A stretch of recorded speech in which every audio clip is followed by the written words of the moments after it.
Hi, I'm Dr. Bertice Berry, and I want to tell you a story. It's a big story, or maybe it's just two stories in one. Back when I was in undergrad at Jacksonville University in Florida, I was on a 5-day meal plan. I couldn't afford a 7-day meal plan, so um, a bunch of my friends were also on the 5-day meal plan. So my friend Rhonda and I would braid hair on the weekend, and we'd use that money for our weekend food. Not just our weekend food, because we made good money braiding hair.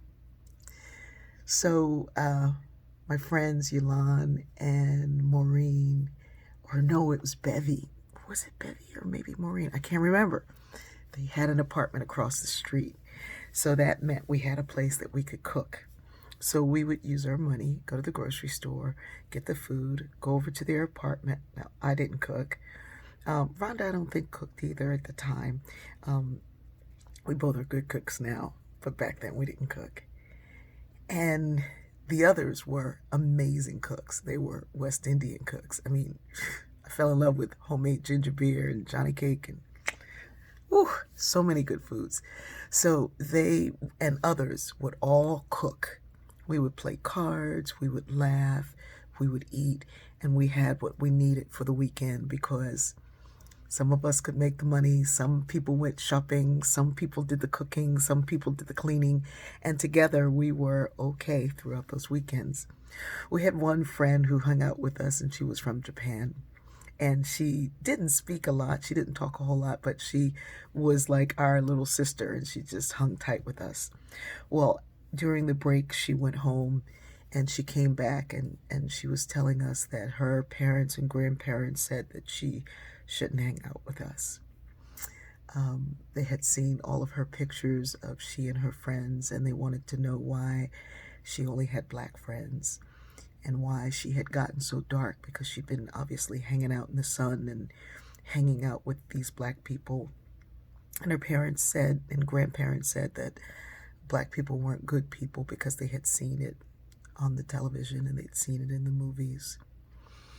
And so she told us the story calmly and politely, and we, kind of just said, well, we understand, culture, and it's, you need to do what your family suggests, and we won't feel bad about it. We understand.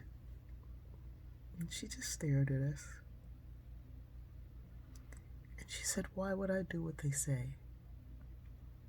They only know about black people from television and movies. They haven't met you. They don't know that you're my only friends, that you're kind to me, that you took me in and you feed me. They don't understand this dynamic. I do. She never said another thing about it. There are many forms of socialization, family, media, or agencies of socialization, sport, religion, the government, the laws of the government, business. All of these agencies of socialization are telling a story.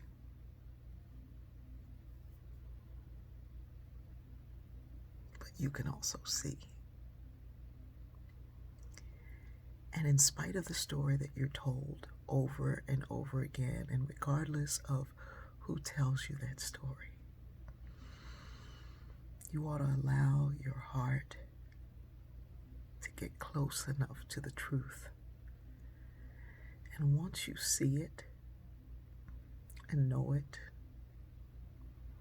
there's no need to cling to the lie, no matter how big that lie is.